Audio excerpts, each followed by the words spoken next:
ମୁଁ ଆଜି ଆପଣମାନଙ୍କ ପାଇଁ ବାଇଗଣ, ପୋଟଳ, ପୋଡ଼ା, ଭର୍ତ୍ତା ବା ଚଟଣି ବନେଇକି ଦେଖେଇବି। ଆମେ ଏହି ପୋଡ଼ା ଭର୍ତ୍ତାକୁ ବିନା ଚୁଲିରେ ଗ୍ୟାସ୍ରେ ବନେଇବା। ଆପଣ ଆକୁ ବହୁତ ସହଜରେ ଆଉ କମ୍ ସମୟରେ ପ୍ରସ୍ତୁତ କରି ପଖାଳ ଭାତ କି ଗରମ ଭାତ ସହିତ ଖାଇପାରିବେ। ଏ ବେଶୀ ପଖାଳ ଭାତ ସହିତ ଖାଇବା ପାଇଁ ଭଲ ଲାଗିଥାଏ। ନମସ୍କାର, ଟ୍ୱିଙ୍କଲ୍ କିଚେନ୍କୁ ଆପଣମାନଙ୍କୁ ସ୍ୱାଗତ। ପୋଟଳ ବାଇଗଣ ପୋଡ଼ା ଭର୍ତ୍ତା ପାଇଁ ମୁଁ ଏଠି 2ଟା ମିଡ଼ିୟମ୍ ସାଇଜ୍ର ବାଇଗଣ ନେଇଛି, ଆଉ ତା ସହିତ ମୁଁ ଏଠି 5ଟା ପୋଟଳ ନେଇଛି। ପୋଟଳ ଆଉ ବାଇଗଣର କ୍ୱାଣ୍ଟିଟି ଆପଣ ଆପଣଙ୍କ ଟେଷ୍ଟ ଅନୁସାରେ କମ୍ ବେଶୀ କରିପାରିବେ।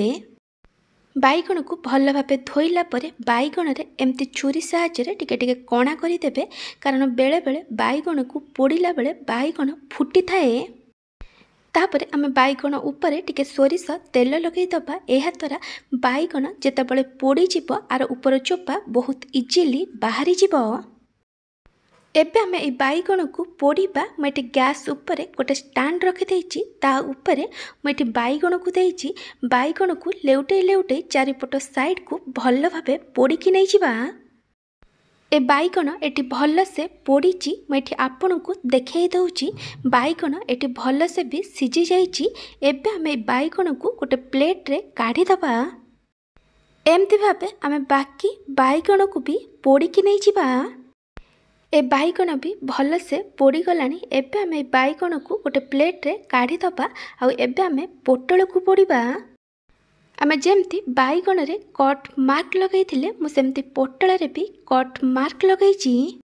ମୁଁ ଆ ଉପରେ ସୋରିଷ ତେଲ ଲଗାଇନି। ଆପଣ ଚାହିଁଲେ ପୋଟଳ ଉପରେ ଯେମିତି ବାଇଗଣରେ ସୋରିଷ ତେଲ ଲଗାଇଥିଲେ ସେମିତି ସୋରିଷ ତେଲ ଲଗାଇ ପାରିବେ। ତା ସହିତ ମୁଁ ଏଠି ଗୋଟେ ରସୁଣ ଆଉ 2ଟା ଶୁଖିଲା ଲଙ୍କାକୁ ବି ପୋଡ଼ୁଛି। ଆପଣଙ୍କୁ ଯେତିକି ରାଗ ଦରକାର ସେ ଅନୁସାରେ ଶୁଖିଲା ଲଙ୍କା ନେବେ।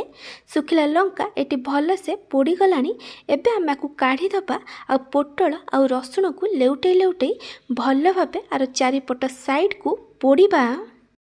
ମୁଁ ଆପଣଙ୍କୁ ଗୋଟେ ଛୋଟ ରିକ୍ୱେଷ୍ଟ କରୁଛି, ଯଦି ଆପଣଙ୍କୁ ଏହି ରେସିପି ଭଲ ଲାଗିବ ତାହେଲେ ଆକୁ ଲାଇକ୍ କରିବେ, ଆପଣଙ୍କ ସାଙ୍ଗମାନଙ୍କ ସହିତ ସେୟାର କରିବେ। ଯଦି ଏପର୍ଯ୍ୟନ୍ତ ମୋ ଚ୍ୟାନେଲକୁ ସବସ୍କ୍ରାଇବ୍ କରିନାହାନ୍ତି ତାହେଲେ ସବସ୍କ୍ରାଇବ୍ କରିବାକୁ ଜମାରୁ ଭୁଲିବେନି। ପାଖରେ ଥିବା ବେଲ୍ ଆଇକନ୍ରେ ଅଲ୍ ନୋଟିଫିକେସନ୍ରେ କ୍ଲିକ୍ କରିବେ।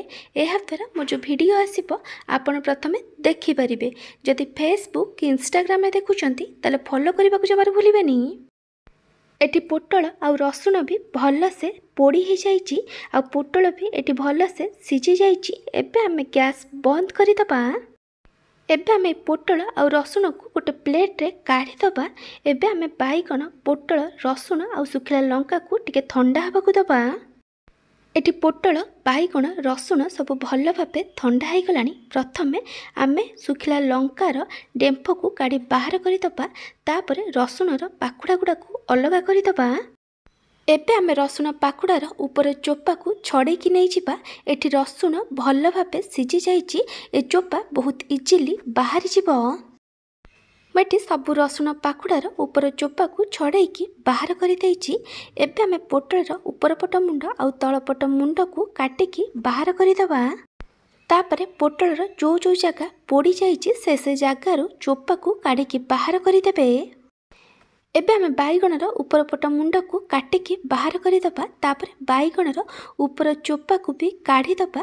ଏ ଉପର ଚୋପା ବହୁତ ଇଜିଲି ବାହାରିଯିବ, କାରଣ ବାଇଗଣ ପୋଡ଼ିଲା ବେଳେ ଆମେ ସେଥିରେ ତେଲ ଲଗାଇଥିଲେ। ତାପରେ ବାଇଗଣକୁ ଏମିତି ଖୋଲିକି ଟିକେ ଦେଖିନେବେ, ବେଳେବେଳେ ବାଇଗଣ ଭିତରେ ପୋକ ଥାଏ। ମୁଁ ଏଠି ଗୋଟେ ହୁମୁଦସ୍ତା ନେଇଛି। ଏବେ ଆମେ ଏଥିରେ ପୋଡ଼ିକି ରଖିଥିବା ଶୁଖିଲା ଲଙ୍କା ଆଉ ରସୁଣ ପାଖୁଡ଼ାକୁ ଦେଇଦେବା। ଏବେ ଆମେ ଆକୁ ଛେଚିବା। ଆର ପୁରା ଫାଇନଲି ପେଷ୍ଟ ବନେଇବେନି, ଆକୁ ଟିକେ ଦରଦରା କରି ଛେଚିବେ। ଆପଣ ଚାହିଁଲେ ହାତରେ ରସୁଣ ଆଉ ଶୁଖିଲା ଲଙ୍କାକୁ ବି ଚକଟିକି ନେଇପାରିବେ। ମୁଁ ଏଠି ରସୁଣ ଆଉ ଶୁଖିଲା ଲଙ୍କାକୁ ଭଲ ଭାବେ ଛେଚିକି ନେଇଯାଇଛି।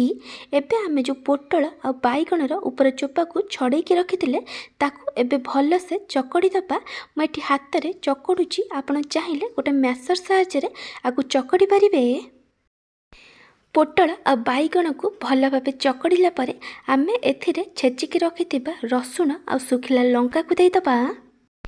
एबे आमे एथिरे स्वाद अनुसार लुण पकेइबा। तापरे मु एथिरे पियाज दउची। मु एठी गोटे बड़ पियाज को छोट छोट करी काटिकी पकईची। पियाजर क्वांटिटी आपनको टेस्ट अनुसार कम बेसी करि परिबे। एबे आमे एथिरे गोटे छोट चामच कंचा सोरिष तेल दबा और सबको भल भाबे मिक्स करि दबा। आपण चाहिले एठी किछि काटिकी धनिया पत्र पकई परिबे। मैं एथिरे सुखला लंका को पोड़िकी नेइथिली, सेथि पई कंचा लंका पकईनी। आपणक हिसाब रे सुखला लंका कि कंचा लंका नै परिबे।